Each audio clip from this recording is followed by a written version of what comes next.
The elevator door slid open just as his hand closed around her wrist. Let go of me. Let go of me, Rhea whispered, panic flooding her chest like ice water. She didn't think, didn't look, just yanked her arm free and stumbled forward into the elevator, her shoulders slamming against the metal wall. The doors began to close, slow and mechanical, and for one terrible second, she thought he'd follow her inside. But then the gap narrowed, and Marcus's face disappeared behind the steel, and she was alone. Except she wasn't. Rhea's head snapped up, and her breath caught in her throat. A man stood 3 feet away from her, perfectly still in the corner of the elevator. Black suit, black tie, blood on his knuckles. His dark eyes met hers with no surprise, no question, just a calm, assessing silence that made her skin prickle. She pressed herself against the wall, her heart hammering so hard she could feel it in her throat. The elevator descended. Neither of them moved. "I'm sorry," she managed, her voice barely above a whisper. "I didn't mean to—" "Quiet," he said. It wasn't harsh, just a command, smooth and absolute. And for some reason, she obeyed. Footsteps echoed from somewhere above. Then Marcus's voice muffled through the elevator shaft. "Rhea, don't do this. Just come back. We can talk." Her whole body went rigid. The man in the suit glanced at the ceiling, then back at her. His expression didn't change. The elevator stopped. The doors opened. Marcus was standing there, breathing hard, his hand braced against the doorframe. His eyes locked on hers, and that familiar smile spread across his face, the one that used to make her feel safe, the one that now made her stomach turn. "Baby, come on," Marcus said softly. "You're being dramatic." The man in the suit stepped forward. Just one step, but it changed everything. The air shifted. Marcus's smile faltered. "She's with me," the man said. His voice was quiet, final. There was no aggression in it, no threat, but Marcus went pale. He took a step back, hands raised slightly, like he'd just recognized something dangerous. "I didn't know," Marcus said quickly. "I didn't realize she was—" "Leave." Marcus looked at Rhea one last time, something dark flickering in his eyes. Then he turned and walked away, his footsteps fading down the hallway. The elevator doors closed again. Rhea's knees buckled, and she slid down the wall until she was sitting on the floor, her hands shaking so hard she had to press them against her thighs. She couldn't breathe right, couldn't think. "Thank you," she whispered. The man didn't respond. He pressed a button, and the elevator began moving again. She looked up at him. Really looked this time. He was tall, maybe early 30s, with sharp cheekbones and black hair swept back from his face. There was a stillness to him, like he existed outside of normal time, moving only when necessary. And those eyes, cold and dark and too aware. "Who are you?" she asked. "Someone who was in the wrong place," he said. "Or the right one. Depends on your perspective." The elevator stopped. The doors opened into an underground parking garage. He stepped out without looking back. Rhea scrambled to her feet. "Wait!" He paused, turning slightly. "Please," she said, and she hated how small her voice sounded. "Don't send me back out there." For the first time, something shifted in his expression. Not sympathy exactly, more like recognition. "Get in the car," he said. Before we continue with Rhea's story, hit that subscribe button and drop a comment below. Have you ever had to run from someone who claimed to love you? Let's talk about it. A black sedan sat in the corner of the garage, windows tinted dark. He opened the passenger door and waited. Rhea hesitated, every instinct screaming that getting into a stranger's car was insane, especially a stranger with blood on his hands. But Marcus was still up there. And this man, whoever he was, had made Marcus back down with 3 words. She got in the car. He drove in silence, navigating through the city streets with the ease of someone who knew every shortcut, every camera blind spot. Rhea watched the buildings blur past, her mind racing. "Where are we going?" she asked. Somewhere safe. That's not an answer. It's the only one I'm giving right now. She pressed her lips together, frustration cutting through the fear. I need to know who you are. I need to understand what just happened back there. My name is Kim Yoo-jun, he said, and what happened back there is I stopped a man from taking something that didn't belong to him. I'm not a thing. No, he agreed. You're not. The car pulled into an underground lot beneath a sleek high-rise. He parked and got out, and after a moment, she followed. They took a private elevator up, his hand hovering over the button panel before he pressed the one marked with a simple dash, no number, the kind of floor that wasn't supposed to exist. The elevator opened into a penthouse apartment. Floor-to-ceiling windows overlooked the city, lights glittering like scattered diamonds. The furniture was minimal, expensive, impersonal. It felt less like a home and more like a hotel room for someone who never stayed long enough to leave a mark. Yoo-jun shrugged off his jacket and draped it over a chair. Rhea noticed the blood on his knuckles again, already drying to a dark rust color. Are you hurt? She asked before she could stop herself. He glanced at his hand like he'd forgotten about it. No. Then whose blood is that? Someone who made a poor decision. A chill ran down her spine. She wrapped her arms around herself, suddenly very aware that she was alone with a man she didn't know, in a place no one knew about. I should go. Where? The question hung in the air. Where would she go? Back to her apartment, where Marcus had the key. Back to her office, where he knew her schedule. Back to any of the places he'd already found. Her a dozen times before? I don't know, she whispered. Yoo-jun walked to the kitchen and poured 2 glasses of water. He set one on the counter in front of her. Sit, he said. You're shaking. She was. Her whole body was trembling like she'd been standing in the cold for hours. She sank onto one of the bar stools and wrapped her hands around the glass, letting the coolness ground her. Why did he leave when you told him to? She asked. Because he recognized what I am. And what's that? Yoo-jun's eyes met hers, and for the first time, she saw something almost like honesty there. Someone you should run from. Rhea spent that first night on the couch, fully dressed, unable to sleep. Yoo-jun had disappeared into another room without a word, leaving her alone with her thoughts and the city lights blinking through the windows. Every time she closed her eyes, she saw Marcus's face in the elevator doorway, that smile that had once meant comfort and now only meant control. When morning came, she found Yoo-jun in the kitchen, making coffee. He'd changed into a fresh shirt, charcoal gray and perfectly pressed. The blood was gone from his hands. I need to go to work, Rhea said. He glanced at her. Do you? Yes. I have a project deadline, and I need my life to be normal, or at least look normal, because if I don't show up, Marcus will... Marcus won't do anything, Yoo-jun interrupted. I made that clear. You don't know him. I know men like him. He poured coffee into 2 cups, black, no sugar. They operate on perception of power. Right now, he thinks you're protected. He'll wait. Wait for what? For me to lose interest. He slid 1 cup across the counter to her. For you to leave. For an opening. Rhea wrapped her hands around the cup, letting the heat seep into her palms. So what am I supposed to do? Hide here forever? No, you're supposed to tell me who you are and why he thinks he owns you. The directness of it caught her off guard. She'd expected questions, sure, but not this blunt demand for her story. Still, something about the way Yoo-jun asked made it feel less like an interrogation and more like a transaction. Information for safety. Simple. My name is Rhea Song, she said.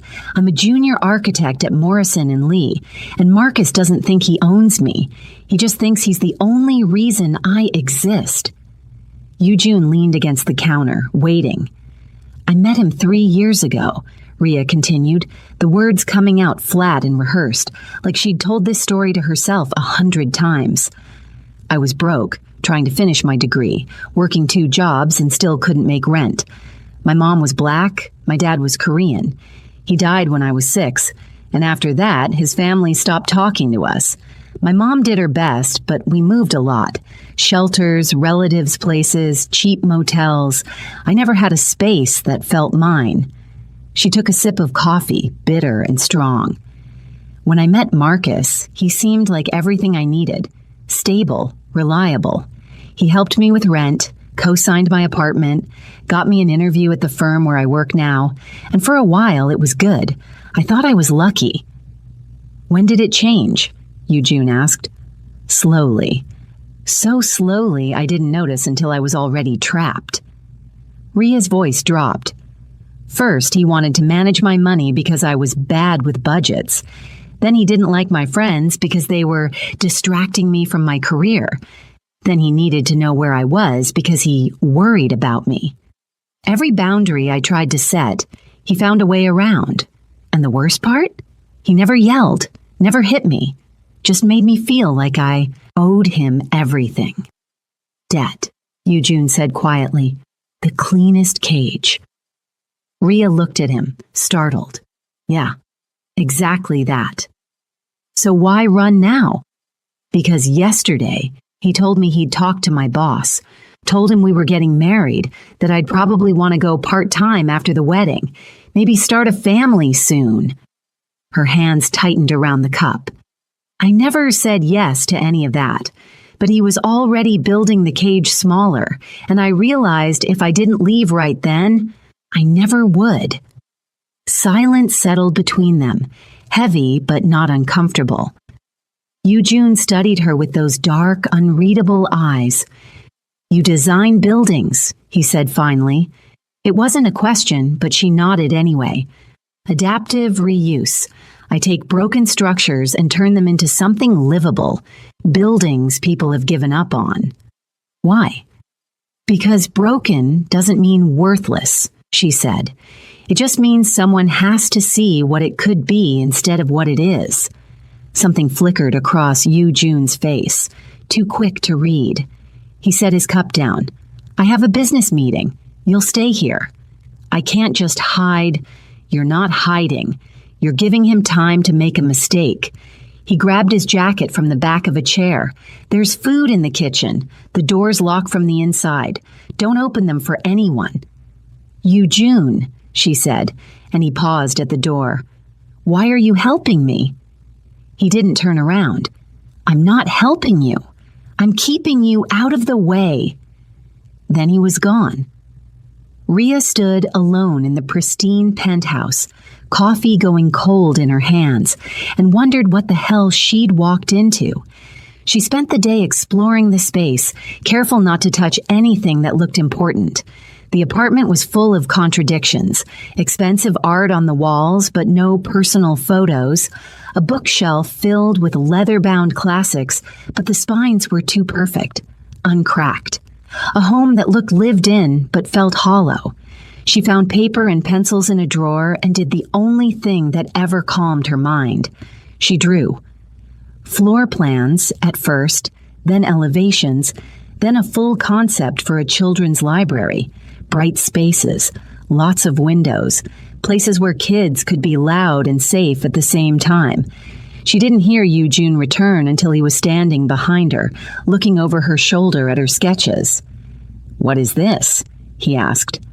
Ria jumped, her pencil skittering across the page. Jesus, you're quiet. What is it? He repeated. A library for kids. She set the pencil down, suddenly self-conscious. I just needed something to do with my hands. Eugene picked up the sketch, studying it with more attention than she expected. Why a library? Because kids shouldn't have to be quiet to be safe, Ria said. They should be able to make noise and take up space and still feel protected. He was quiet for a long moment, still looking at the drawing. Then he set it down carefully on the table. I'm buying a building, he said. Condemned property in the West District. Needs a complete redesign. Ria blinked. Okay? I want you to look at it. I'm a junior architect. I don't do commercial projects. You do now.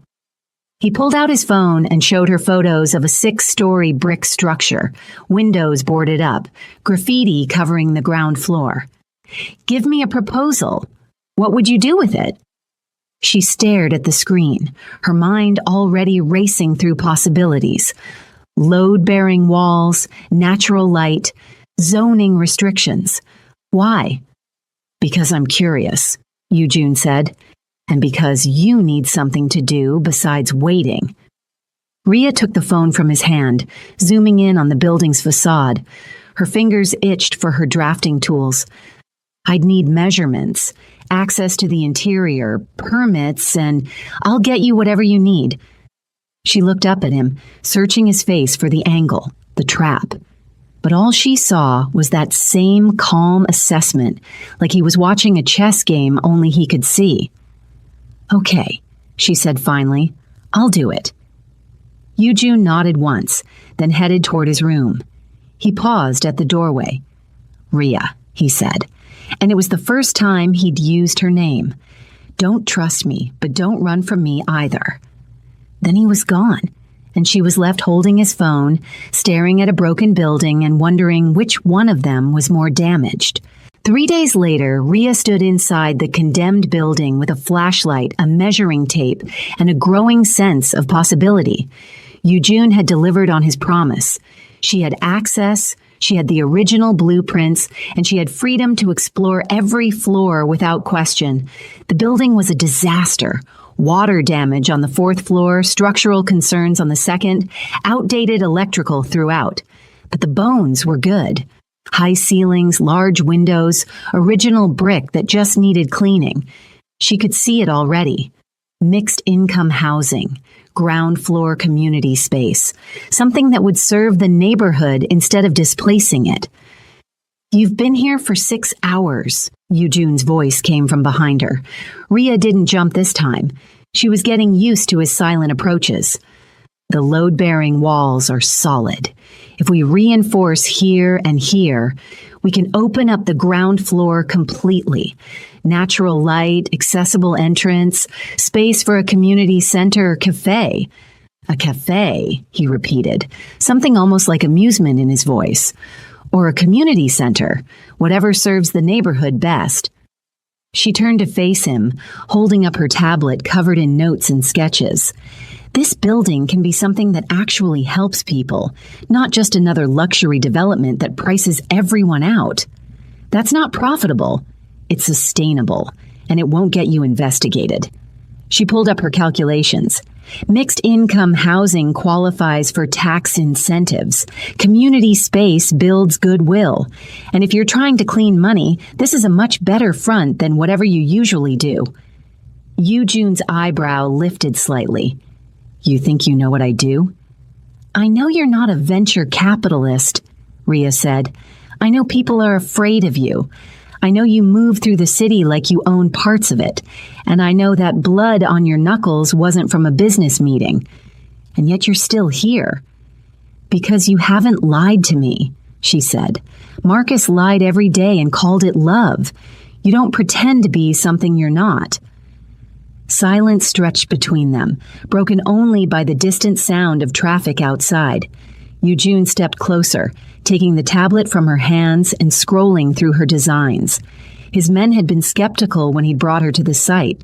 She'd heard them muttering in Korean, words she half understood from her father's language, the one her mother had tried to teach her before the memories became too painful. Words like waste and distraction and liability. But Yujun had shut them down with a single look. Use her plan, he said now, handing the tablet back. All of it. Ria's breath caught. You're serious? I don't joke about business. Your men think this is a mistake. My men don't design buildings. He turned toward the exit. You start Monday. I'll have contracts drawn up. Yujun, wait. She caught his arm, then immediately let go, aware of the boundary she'd just crossed. Why are you doing this? He looked at her hand, then at her face.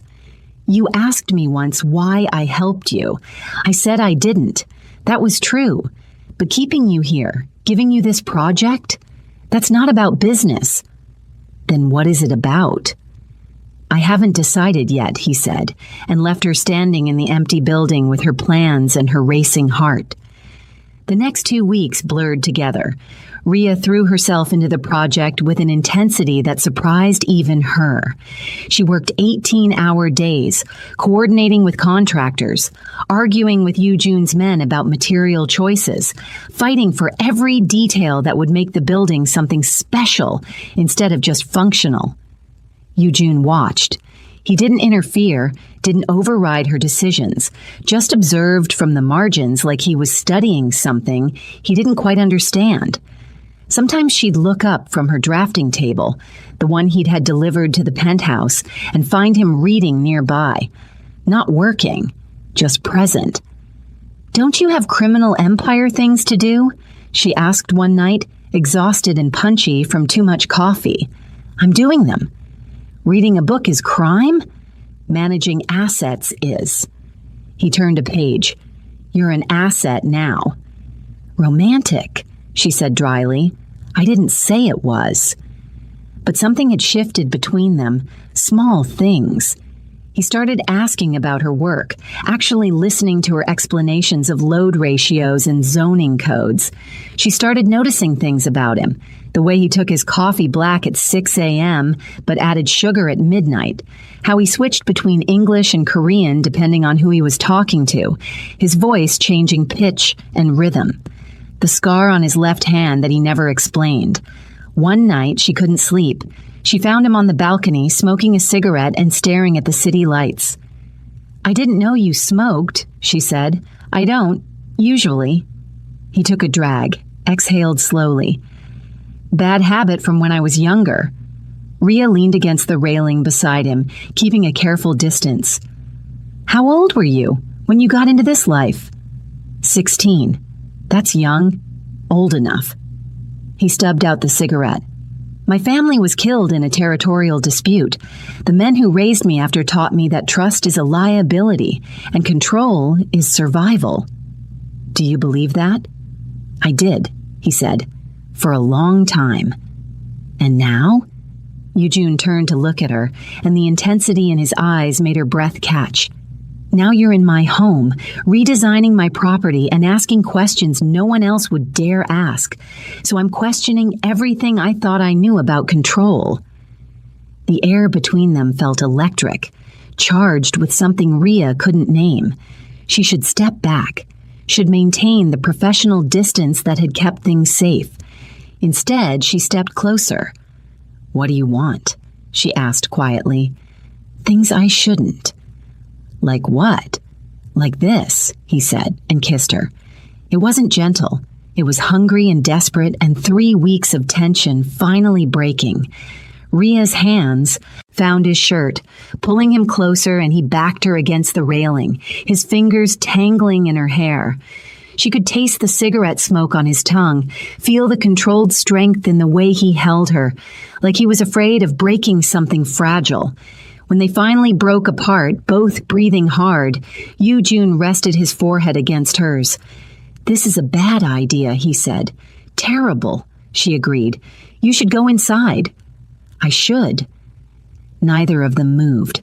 "Rhea?" he said, and her name in his mouth sounded like a confession. "I don't do this. I don't let people close. It's not safe."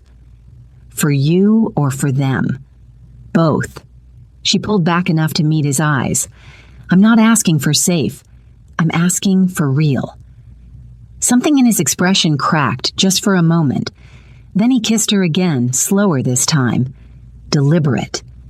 When he pulled back, his thumb traced her jawline. "Come inside," he said. "Not because I'm telling you to, because you want to." And God help her, she did. If you're still watching, drop a comment and let me know. Should Rhea trust her heart or her head? And don't forget to like and share this story with someone who needs to hear it. They didn't make it to the bedroom immediately. They stood in the living room, the city lights casting shadows across Yujune's face, and Rhea realized she was terrified, not of him, of herself, of wanting something this badly when wanting had always led to losing. "Wait," she whispered. Yujun stopped instantly, his hands on her waist but not moving. "Tell me what you need."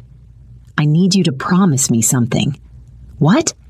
"If I do this, if we do this, and you decide I'm not worth the risk, you tell me. You don't just disappear. You don't make me guess." Her voice cracked. "Marcus never gave me that. He just kept taking and taking until there was nothing left." Yujun's jaw tightened. "I'm not him." "I know, but I need to hear you say it." He lifted her chin, forcing her to meet his eyes. "If this becomes something I can't handle, I'll tell you. I won't lie, I won't pretend, and I won't make you feel small for trusting me." "Promise?" "I promise." She kissed him then, really kissed him, and this time when he led her to his bedroom, she went willingly. What happened next was careful and intense, Yujun checking in at every step, asking permission with his hands and his eyes and his words. When Rhea froze halfway through, a flash of Marcus's face intruding on the moment, Yujun stopped immediately. "Hey," he said softly, pulling back. "Look at me." "I'm sorry," she whispered, hating the tears that pricked her eyes. "I want this. Don't apologize." He brushed her hair back from her face. "We stop. Right now. It's okay." "I don't want to stop." "Then we go slower. Or we stop completely. Your choice." Rhea took a shaking breath, grounding herself in the present, in Yujun's patient eyes, in the way he waited without pressure, without judgment. "Slower," she said. "I want slower." And he gave her that, took his time, let her lead when she needed to, followed when she wanted him to. By the time they finished, Rhea was crying for different reasons, overwhelmed by the gentleness of it, by the way Yujun held her after like she was something precious instead of something conquered. "You okay?" he asked, his thumb wiping away her tears. "Yeah," she said and meant it. "I think I am." They lay tangled together in the dark, and for the first time in 3 years, Rhea felt safe enough to sleep without checking the locks. The next morning, everything felt different and exactly the same. Yujun made coffee. Rhea reviewed blueprints. But now there were small touches. His hand on the small of her back as he passed, her fingers grazing his arm when she reached for her cup. A new language they were learning together. "I have a meeting tonight," Yujun said over breakfast. "Business, the kind you shouldn't be around for." "Okay," Rhea said, understanding what he wasn't saying. "I'll work on the permit applications." He nodded, but something in his expression was troubled. "Rhea, there are parts of my life I can't change. Things I do that aren't—" "I know," she interrupted. "I'm not asking you to be someone else. You should. Maybe. But I'm not." She set down her coffee. "You live in a world I don't understand. You do things that scare me, but you've never lied about it. And right now, that matters more than whatever moral high ground I'm supposed to take." Yujun studied her for a long moment. "You're either very brave or very foolish. Can I be both?" He almost smiled. Almost. That night, Rhea worked late at the penthouse, losing herself in elevations and material specs. She was so focused that she didn't hear the door open, didn't realize someone was in the apartment until a voice made her blood run cold. "Hey, baby." Marcus stood in the doorway, hands in his pockets, that familiar sad smile on his face. Rhea shot to her feet, her chair clattering backward. "How did you get in here?" "I followed you last week, saw which building you went into." He stepped closer. "Wasn't hard to find the right floor. These luxury places, they all have the same security weaknesses." "Get out," Rhea said, reaching for her phone. Marcus moved faster, grabbing her wrist, not hard enough to hurt, but firm enough to control. "Don't. I just want to talk." "Let go of me." "Rhea, please, I know you're scared. I know I came on too strong about the wedding, but we can work through this." His voice was so gentle, so reasonable. This guy, whoever he is, he's using you. Can't you see that? He's dangerous. He's never pretended to be anything else, Rhea said, trying to pull away. You pretended to love me while you turned my life into a cage. I do love you. That's why I can't let you throw everything away for some criminal. His grip tightened, and for the first time, Rhea saw something ugly flicker in his eyes. I've given you everything. 3 years of my life. Do you know what I've sacrificed for you? Things I never asked you to sacrifice, she shot back. You're not a martyr, Marcus. You're a manipulator. He slapped her. The shock of it was worse than the pain. Marcus had never been physically violent, never crossed that line, and now they both stood frozen, staring at each other. His hand was still raised, trembling. Her cheek was on fire. I'm sorry, he whispered, reaching for her. God, Rhea, I'm sorry. I didn't mean... The door slammed open. Eugene stood in the doorway, and the look on his face was the most terrifying thing Rhea had ever seen. Not rage, something colder, more final. 2 of his men flanked him, both armed. Marcus went pale. I was just... leaving, Eugene finished, permanently.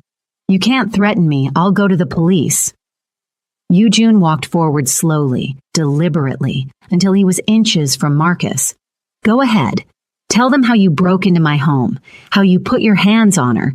See how that works out for you. Marcus looked at Rhea, desperate. You're really choosing him? A gangster? I'm choosing myself, Rhea said quietly. For the first time in 3 years, I'm choosing me, and that choice doesn't include you. Eugene nodded to his men. They grabbed Marcus by the arms, and he didn't resist, too shocked to fight back. As they dragged him toward the door, Marcus twisted around one last time. This isn't over, he said.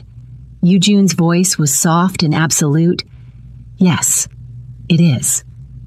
The door closed. Silence filled the apartment. Then Eugene was crossing to Rhea, his hands gentle on her face, examining her cheek where the mark was already darkening. Did he hurt you anywhere else? He asked, his voice tight with controlled fury. No, just my face. Her hands were shaking. How did you know to come back? I had cameras installed. Silent alarm when the door opened. He pulled her close and she collapsed against him, finally letting herself break. I'm sorry. I should have anticipated this. Should have protected you better. You did protect me, she said into his chest. You came. I'll always come, he said, and it sounded like a vow. The next 2 weeks were quiet. Too quiet.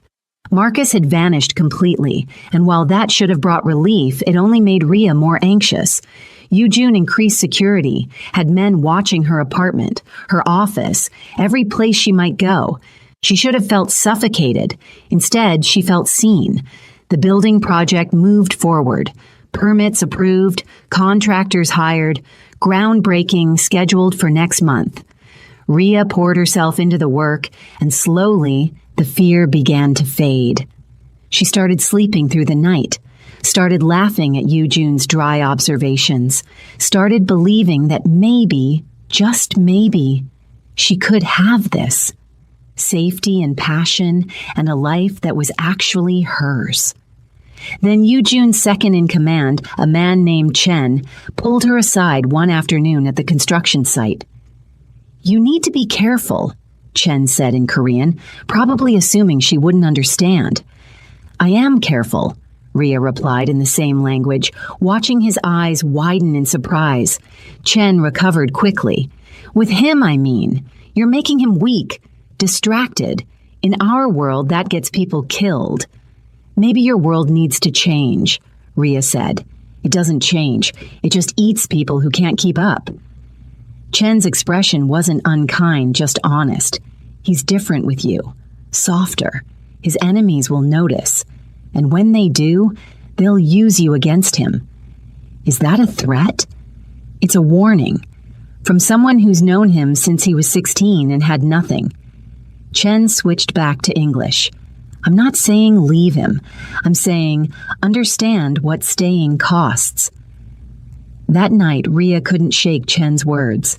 She found Yujun in his office, reviewing financial reports, and sat down across from him. Chen thinks I'm making you weak, she said.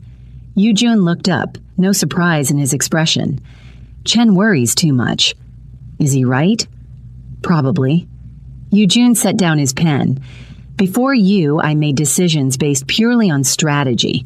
Now I find myself considering how those decisions affect you. That's a liability in my world. So what do? We accept the risk, he said simply, or we don't. But I'm not willing to give this up. Not yet. Not yet, Ria repeated. What happens when the risk becomes too much? Then I'll tell you, like I promised. He stood, walking around the desk to pull her to her feet. But right now, in this moment, you're worth every risk I'm taking. He kissed her, and Ria let herself believe him. 3 days later, Marcus made his move. Ria had gone back to her old apartment to collect the last of her things. Yujun had advised against it, wanted to send his men instead, but she'd insisted.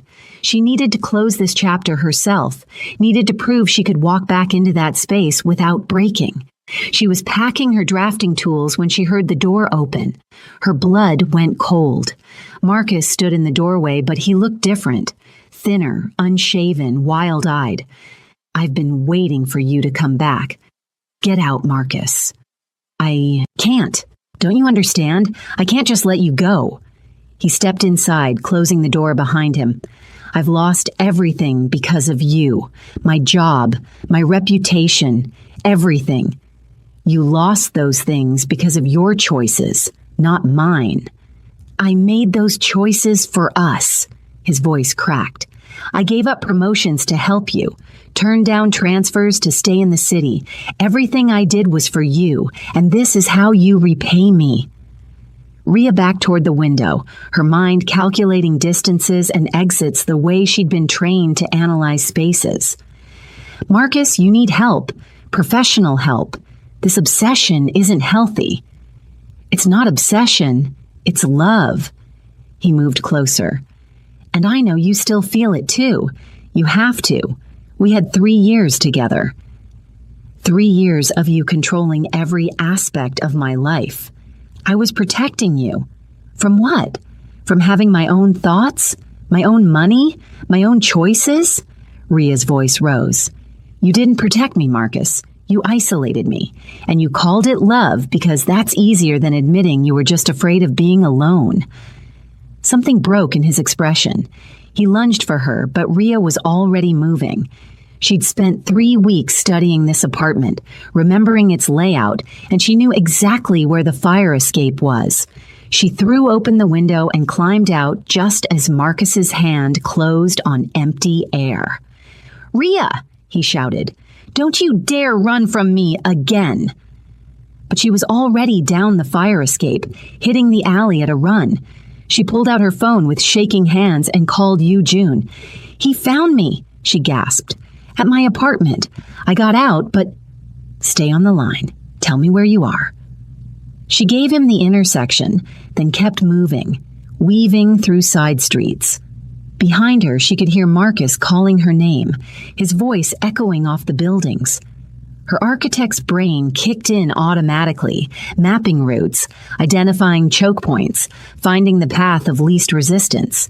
She ducked into a parking garage, found a maintenance door she'd noticed months ago when she'd surveyed the building for a project.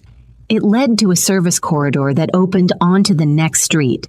By the time Marcus reached the garage, she was gone. Yujun found her 2 blocks away, pulling up in his black sedan with 3 cars behind him. He got out, looked her over for injuries, then pulled her into his arms. "Are you hurt?" "No, I got out." Her voice was steadier than she expected. "I didn't need you to save me, but I'm glad you're here." "Always," he said, and meant it. His men spread out, searching for Marcus. They found him an hour later, still looking for Ria in the streets around her apartment. June's men brought him to a warehouse on the edge of the city. Rhea insisted on being there. Marcus was sitting in a chair when they arrived, his hands zip-tied in front of him. He looked small now, pathetic, nothing like the man who'd controlled her life for 3 years. "You're really with him," Marcus said when he saw her. "After everything I did for you, you're choosing a criminal." Rhea walked forward until she was standing directly in front of him. "You didn't make me strong, Marcus. You just made me afraid. He didn't save me from you. He just gave me space to save myself. That's the difference. That's what you never understood." She turned to June. "I'm done. Let's go." "What about him?" June asked. "He's not worth it.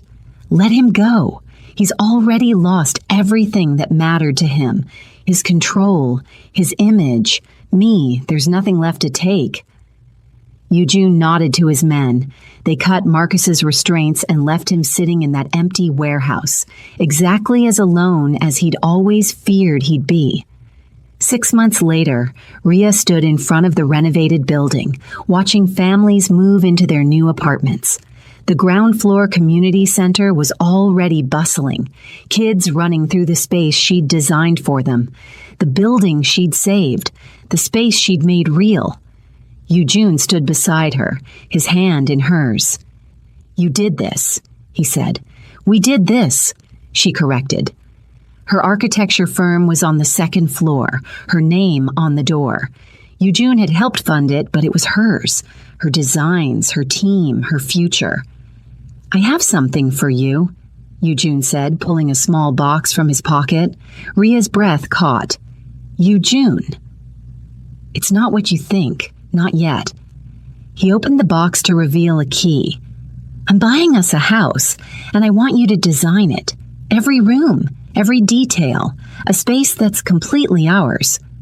"Ours," she repeated, "if you want it." His dark eyes met hers, vulnerable in a way she'd never seen. "I know I'm not easy.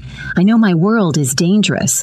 But I love you, Rhea, and I want to build something with you that's ours, not mine, not yours. Ours." Tears pricked her eyes. "I need full creative control." "Of course. And eventually, I want a ring, a real one." "Eventually," he agreed, smiling. "And you need to stop putting armed guards outside my office. The neighbors are starting to talk. We'll negotiate." Rhea laughed, and it felt like freedom, like home. Like finally, after years of running, she'd found a place worth staying for. Not because someone had built a cage and called it love, but because someone had given her space and called it trust. She kissed him there on the street, in front of the building she'd saved and the life she'd built. And for the first time in her life, Rhea's song felt like she belonged to herself. And that was worth everything. So what did you think? Drop a comment below and tell me. Have you ever had to choose yourself over someone who claimed to love you? And if this story moved you, hit that like button and share it with someone who needs to hear it. Sometimes the bravest thing we can do is walk away from what's familiar and into what's real. Thanks for watching, and I'll see you in the next one.